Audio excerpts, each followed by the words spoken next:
观众朋友们好，这里是大时局，我是邵峰。放完11长假回去上班，公司没了，老板跑了，人清厂空，工资没了，厂房被搬去柬埔寨。中国人史上最尴尬的返岗潮变成了失业潮，整个国家好像一觉醒来经济断电。但你再看人民日报，还在喊稳中向好，网友直接呛爆，不能因为饿肚子就否定自己没吃饱。外面数字热闹，里面口袋空空，这叫稳，这叫好。年轻人更惨，27岁女生租不起房，干脆住进养老院，1个月1500包2餐。她笑着说，终于活得安心了。全网疯传，这不是养老，是逃难。更炸的是，中共财政官员自己报，人民币迟早会变成废纸，政府没钱收垃圾，公务员降薪 25%， 连公安邮费都断了，这不是危机，是崩溃。结果公安自己跳出来教人翻墙，还放后台截图说，只要你不承认，他们抓不到你。全网傻眼，连墙的守门人都开始教人跳墙。工资没了，钱没了，信任没了，墙也裂了。这不是剧本，是中国现实。贾繁荣的皮正一层一层被撕开。11长假结束了，你能想象吗？放完长假回来一看，公司没了，老板跑了。你不仅工资没了，连你那台用来打卡的门禁机都搬去柬埔寨了。这样的情况在中国正一家家公司真实上演。10月8号，贵州六盘水某模具厂的员工春明一早回到厂里准备开工，结果已经人去楼空，设备清空，整间工厂直接蒸发。老板跑了，工人工资还欠着50-60万元，结果通知没，一封都没有。春明苦笑说，老板说要把设备搬到柬埔寨，工资会发，但说到底，我们到现在连人都没见着。他已经在这里干了快2年了，突然没工作了。他说，做模具这行现在特别难找活，行情差得一塌糊涂。这样的故事并不是个案，整体来看，中国企业的倒闭潮已经从点到面的蔓延。广东的老牌电动车品牌爱玛车业10月1号宣布停产，这家公司在东莞扎根了11年。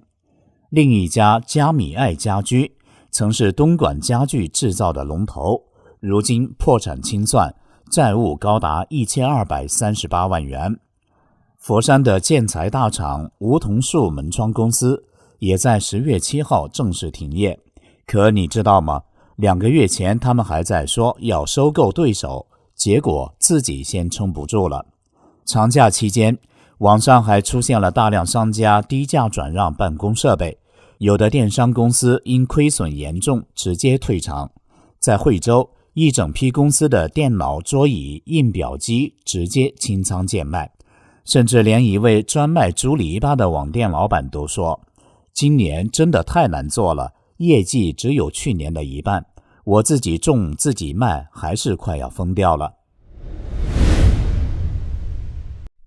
当局怎么说呢？中共4中全会就要开了，中共不想丢脸，还得造势。于是11长假期间，人民日报一连发了8篇长文，拼命喊话，大谈中国经济在习近平思想指引下稳中向好。虽然也承认部分企业经营困难和地方财政吃紧，但话锋一转，结论变成了不能因为部分经营主体感受不好就否定整体经济形势，不能只见树木不见森林。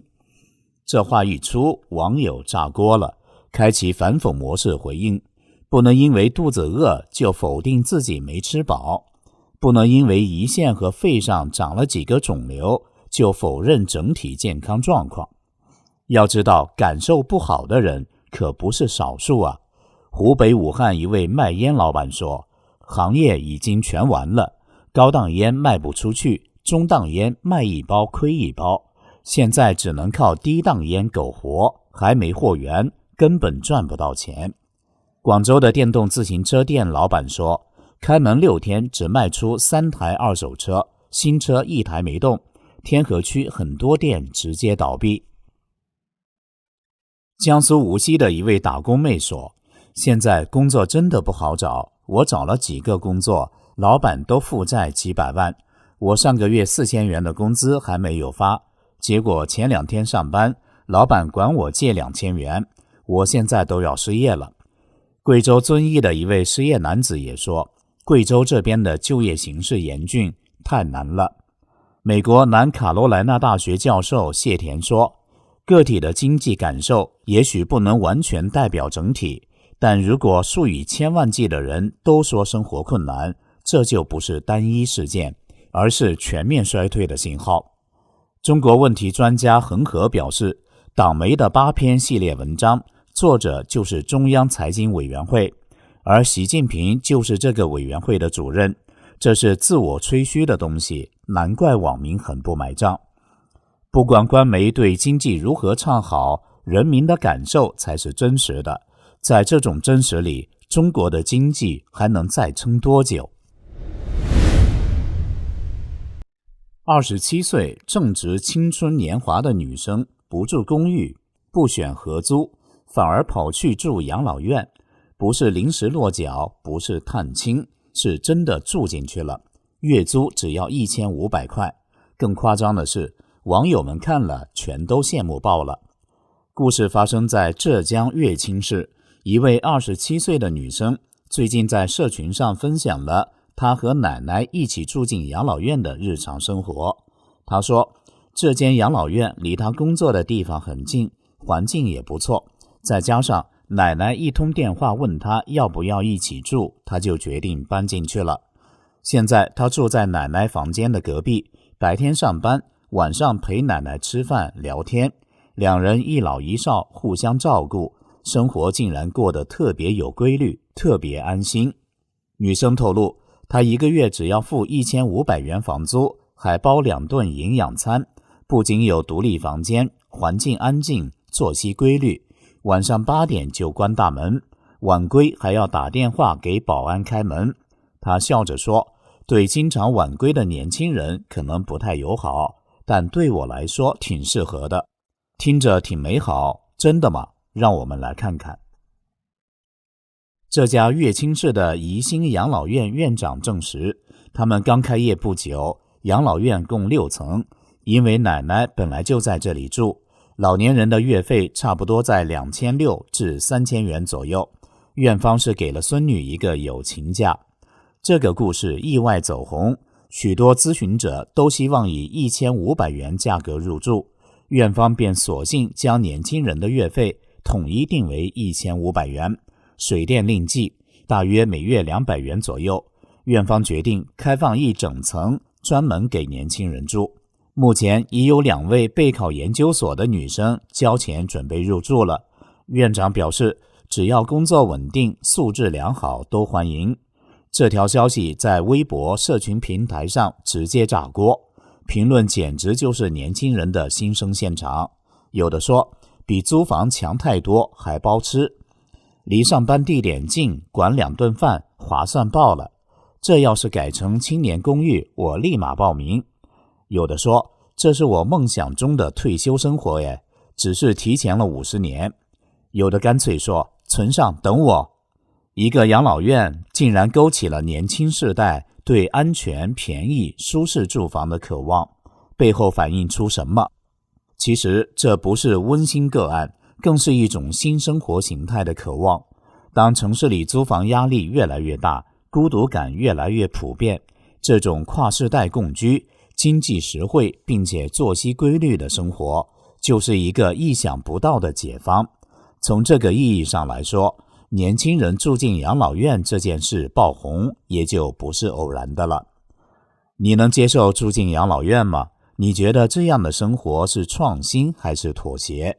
欢迎留言告诉我们你的看法。一位还在中共地方政府财政部门任职的官员，近日对媒体抛出了一句话：人民币迟早会变成一张废纸。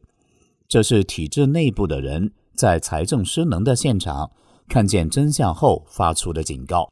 现在中国的财政体系正在一点一滴走向功能性瘫痪，从没钱收垃圾买设备到公务员降薪 25%， 甚至政府办公大楼的水电费都快付不起。一切的迹象都在指向同一件事，财政危机不是即将来临，而是已经开始。这位化名杨青的财政系统官员来自中国南方某省，他说自己所在省份财政收入全国靠前，但在疫情3年中已经把牢底掏空。现在呢，政府开始挂账，意思是该付的钱没钱付，只能停掉。从今年7月底开始，垃圾清运停了，公务车的油钱没了，公安的设备预算卡住了，连政府基本运作都难以维持，这就是政府失能的具体表现。有人可能会问，可是新闻不是说2024年中国财政收入还成长了 1.3% 吗？杨青冷笑回答，对外是一套账，对内是另一本暗账，真实的财政收入是黑洞，一般人根本看不到。这也是为什么近年来中共才突然抛出3保，什么保民生、保工资、保运转，这本身就是在告诉你他们正在保不住了。但可悲的是，你以为没钱就会缩衣节食，不是，即使有钱的地方也被乱花光了。杨青举了个例子，某乡镇搞了一个科创中心，名义上只要花10亿元，实际花了300亿元，钱花在项目上了吗？没有，去哪了？进了贪官口袋。广州也出现一样的闹剧，一个叫湾区智慧园的科创项目，80天内狂建7栋楼，结果不到2周又全拆了。官方理由相当可笑，说是手续没办好，其实背后是一整套借项目捞钱的生态链。杨青说，像他这样的技术型官僚现在也在焦虑，事业荒废了，能力不适用市场了，突然失业，根本没有退路。有些人已经开始准备出国，也有人默默用化名退党，因为现在的政治监控严到离谱，微信群不能说话，同事互相举报，连说包子都会被约谈。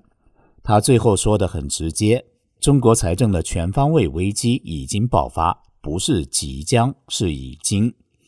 接下来，中共可能会减少公务员和基层收入，更多钱会用于维稳和军队，因为他知道一旦财政撑不住，社会稳定也会垮下来。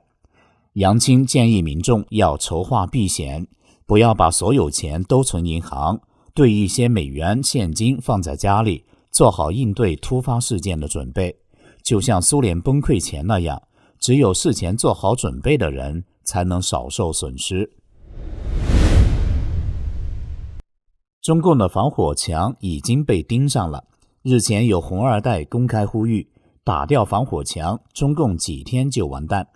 这不，紧接着就有中共公安匿名爆料，公开教你怎么翻墙，还附上实战攻略、避风指南，甚至监控后台的截图。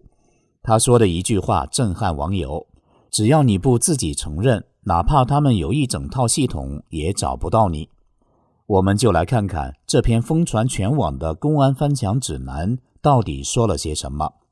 这篇爆料来自 X 平台账号强国哇哈哈所发布的截图，内容是自称中共公安人员的投稿，为证实自己为警方人员，还提供了公安厅6个超级系统和疑似监听活跃人员的截图内容。